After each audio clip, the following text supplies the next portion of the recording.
We're going to go over stance, grip, sights, trigger, and breathing real quick, okay, just to cover those things.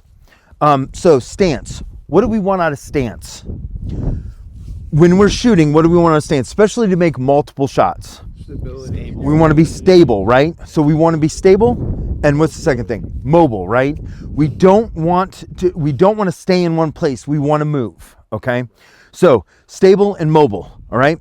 So generally, if I'm a right-handed shooter, left foot forward, right foot back, I want those toes about where the back of my left foot is, okay? I point my toes towards the target. Do I want my knees locked out or do I want them slightly bent? A little bent. Slightly bent, right? Because I'm more mobile that way, okay? My hips, I just want them like squared off. I want to be squared off at the target. What do I want to do with my upper body? Do I want to be back? Do I want to be straight up or forward? Forward. Well, a little forward's fine. Straight up is fine. I go more straight up when I'm concealed because if I lean forward, it's hard for me to get my gun out because I got this belly here, okay? So I'm a bigger guy, so I don't necessarily, when I'm shooting 9mm, I don't have to lean forward in order to control 9mm, okay? So it's gonna have a little bit to do with what your body type you are, where your strength is and all that. I definitely don't wanna be back though. I don't wanna be leaned back. That puts me in a terrible position, okay? So straight up or slightly lean forward. Do I want my arms locked out? Like all the way out? Okay, no, I want to bring my arms up and I want to keep those arms bent, okay? And I want to put those arms down a little bit and I want to be there, right there, and run that gun, okay? I don't want to lock them out and I don't want my shoulders to my ears, okay? I don't want to have all that stress in me. I want to be calm and relaxed. And it's hard when we start going fast to do that, but it's going to be better for you in the long run, especially if you have any kind of like neck injury or anything, okay? So that's stance. Grip we'll talk about in a second. So stance, grip, sights. We'll talk about sights right now. So we got iron sights and we got holographic sights. Iron sights, we're generally going to focus on what? We have our front post and we have our rear post, right? Our little goal post in the back, right? We're going to sight align, same height, same light, right? So they're all going to be equal and there's going to be equal light on each side, okay? Now, what do we focus when we put on sight picture, when we put those sights on a target? What are we focused on? The target, the front sight, or the rear sight? Front sight. The front sight, right? Now, do we want our eyes both open, both closed, or one eye open, one eye closed? We want both open, okay? Now, is that hard to do with iron sights? Yes. It is hard to do with iron sights, to keep both eyes open, right? And do we naturally want to focus on the target? Do we want to focus on the front sight or the rear sight? Naturally, what do we want to focus on? Target. The target, right? So iron sights are not the best sighting system for us. And I feel that, honestly. And I'm a very good iron sight shooter, and I've shot a lot of iron sights, right? And you've shot a lot of iron sights. Yeah. Well, John's been shooting iron sights since, the dinosaurs were That's around. funny. Or Yeah, whatever. it's funny, Yeah. So iron sights, right? But why do we want to, so that's our iron sights, our red dot, right? What is the advantage of the red dot? Well, our sight alignment, what's our sight alignment for the red dot? We have our window, and then we put the dot in the center of that window, okay? We just need that dot in the center of that window. Now, for sight picture, do we focus on the target? Do we focus on the dot? What do we focus on? We focus on the target, which is more natural for us, right? If you're out in Kodiak, Alaska, and there's a 1,200-pound grizzly bear and there's a little pine tree between you and the grizzly bear, do you see the pine tree or do you see the 1,200-pound grizzly bear that wants to turn you to grizzly shit? You see the bear, right? That's what we're going to look at, okay? So the red dot or holographic sight allows us to focus on the target, which is what we want to do. Now, we've trained to focus on the front sight, but that's really what we want to do. Is it easier to have both eyes open with the dot or with the irons? It's easier with the dot. And it took me a long time to get to where I could run iron sights with both eyes open. But we want both eyes open, and it's easier with the dot. And why do we want both eyes open? Because it's not what you see that kills you, it's what you don't see, right? If I never see it coming, I never see it coming. If I can see it, I can address it, I can move, I can do whatever I have to do. But if I don't see it, I can't address it, okay? So The red dot, the holographic sight, the green dot we want to go to. I've talked to you, a couple of you, about the red versus green. We need to try both to see which one pops more for us, okay? Depending on your eyes, your rods and cones, the way your eyes are made, you may find that the red is better for you or the green is better for you, or you might find that both of them are great. Or maybe because of color blindness, you may find that both of them are not good for you, and you may have to go with another color. And that there's stuff that's available out there and stuff to pay attention to, okay? So with our dots, we want to threat focus. Just put that dot right in the center of that window, okay? So stance, grip, sights. We're going to go over grip in a second. Trigger's the next one, right? So what do we need to do on the trigger? Prep the trigger. We need to prep the trigger, or we need to use the proper trigger press for the target and for the distance we have, okay? Can I slap my trigger if I'm at 3 yards? Yes. And on a man-sized target, if she's shooting me and we're right here and she draws her gun out, can she slap her trigger? Yeah, she's still gonna make hits on me? Definitely, right? So we can do the slap, right? Which is just coming right off of the gun, right? I'm downrange. Clear? Clear. Thank you, sir. So I'm downrange. I got my finger there. Now I'm just gonna slap. I mean, that's all it is. And you see some movement in that gun. That's fine. We've got a big target. We're close up to it. We can slap the trigger, right? Now, the second trigger press that I'm gonna talk about is like a controlled slap, okay? I'm gonna come down, I'm gonna touch that trigger, and I'm gonna take some of that slack out of it and just slow it down and kind of hit that wall and press that wall. So it looks something like this, right? I'm coming down, hitting it, and then pressing through, okay? That's a controlled slap.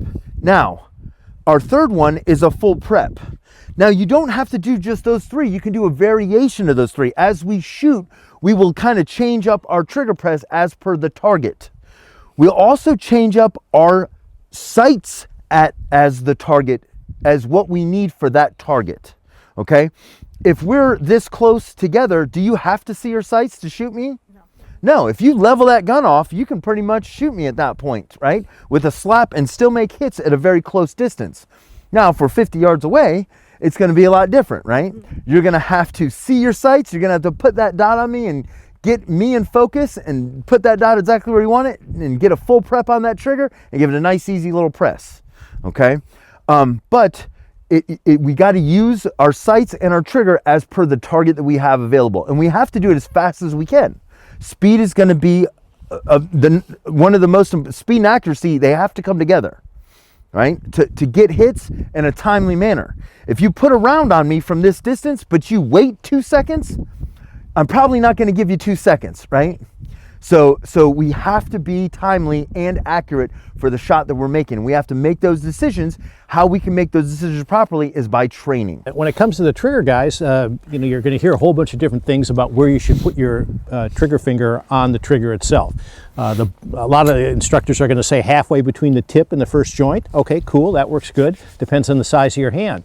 But if you're a fossil like me and you learn to shoot on revolvers where you need the leverage to pull the double action pull, we pulled it from the crease. So even to this day, no matter what I'm shooting, rifle, pistol, revolver, shotgun, I shoot from the crease. You have to find what works best for you. We'll give you some guidance, but it really depends on body size. Not everybody wears the same size shoes, same size gloves, same sunglasses, whatever. So you got to find what works best for you. Yes, and that's very important. And that's one of the things I try to get students to not buy guns before they come out and train with me, because I allow them to try the different firearms so that we can find the right firearm for them. If the grip's too big, you're not going to be able to get that finger all the way onto that trigger. You can't get it to that crease, okay? If the grip's way too small, like my buddy who's 6'6", he grabs a Glock even and he puts his finger all the way into the second crease because his hands are like that big compared to mine, right? I mean, he's 6'6", he wears like an 18-inch shoes. So even a Glock seems very small in his hands because of the length of his hands. So if we're not getting on that trigger good, then we may need a smaller grip so we can get on that trigger better, okay? And that's something that's important for us to try out before we buy something, make it $600 or you know, your gun's always gonna be worth money. Maybe it's a $300 mistake because you're trading it back in on what you really need. And that's one thing I try to do a lot with my students is get them to come out and shoot with me, and I'll supply them with different firearms to use so they can try different things before they buy something. It's really pretty much as simple as, does it fit my hand comfortably, and can I manage the recoil? And that's really pretty much it. And there's nobody here today that can't manage 9mm, pretty much industry standard nowadays. But if it fits your hand comfortably, and not all of them do, maybe you have to go to a single stack pistol. And I know a lot of people will tell me, well, John, I don't have 17 rounds. Well, I don't have a Ferrari either, but you can still get to Publix in a Prius, and you can still do damage with a single stack 1911. So you don't have to be John Wick, you just have to aspire to that level of competence. Thank you, sir. And the last thing before we go back to grip is breathing. What do we want to do with our breathing? Make sure we don't hold our breath, okay? Just don't hold your breath. If you got a fight or if you got something going on and you hold your breath, you are going to be at a severe disadvantage. One of the things I loved when I was doing more jiu-jitsu, I'm not really doing anything right now because of the back, but when I was doing more jiu-jitsu is we'd get these guys come in and they'd be like, oh, I can run a marathon, I can do all this stuff. And I'd be like, oh, that's great. And 30 seconds into it, man, they're huffing and puffing and they can't take a breath. They're I can't breathe, because they're not controlling their breathing. We need to control our breathing while we're shooting. So that way, if we got to do a sprint or if we got to try to get away or something like that, we can break contact. And then if they follow us, maybe we do have to shoot. But when we break contact or when we try to create distance, where do we want to go to? Something that's safe or cover, something that stops bullets, okay? We need to be able to breathe. We need to, and in all this stuff, and we're talking about self-defense, right? Like, your physical fitness directly correlates to your survivability in a situation. And listen, I'm not as fit as I used to be. I can't run 10 miles right now. My back, my knee, I mean, I'm hurting, but I can sprint 50, 75, 100 yards and still turn around and make some shots if I have to, okay? Keep yourself in as good a shape as you can. It doesn't matter what we used to be able to do, it matters what we can do right now. And really keep our practice up, keep our physical fitness up. Those things are perishable skills. So we have to continue to work on those things, and it makes us healthier as people. Last thing we're going to talk about is grip. I'm going to go ahead and have everybody come online. So I have my 3 amigos. Those are my 3 fingers on my pistol. Yeah, keep it out. So those are my 3 amigos. Those are my 3 fingers on my pistol. I want to get a master grip. I got those 3 fingers there, my fingers straighten off the trigger, and my hand is high in that grip. Why does my hand need to be high in that grip? So that way I can manage the recoil and I can help the gun do its job while I do my job. My job is to give it a good platform so that slide can get all the way to the rear, eject that spent casing, and then come back forward, pick up the next round, and go all the way into battery and be ready to go like that, right? If I don't give it a good platform, it's not going to function for me, okay?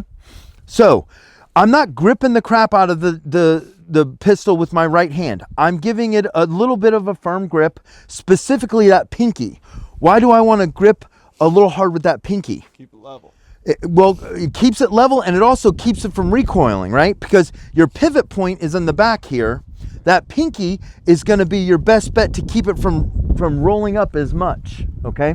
So give it a little bit with that pinky. Just be a little firm, okay? We're not squeezing the crap out of it with our dominant hand. Mostly what our dominant hand does is allows us to run that trigger, okay? When we're running the trigger, think of efficiency of use of motion on that trigger. We don't need to take our finger off every time or let our finger all the way out. We just need to let it out far enough so that way the trigger can reset, okay? We don't need to let that finger all the way off, all right? Now, what are we doing with our left hand? See all this space in here? I want to get as much of my left hand on the left side of the gun. That's going to give me more control.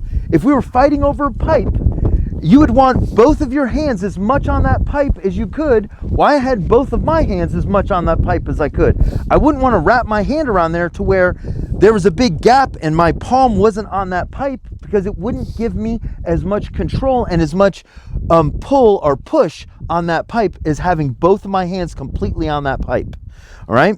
So I want to bring this finger into this finger. I don't want to just hit the trigger guard, because if I'm not running a light, the trigger guard's a lot of that area, right?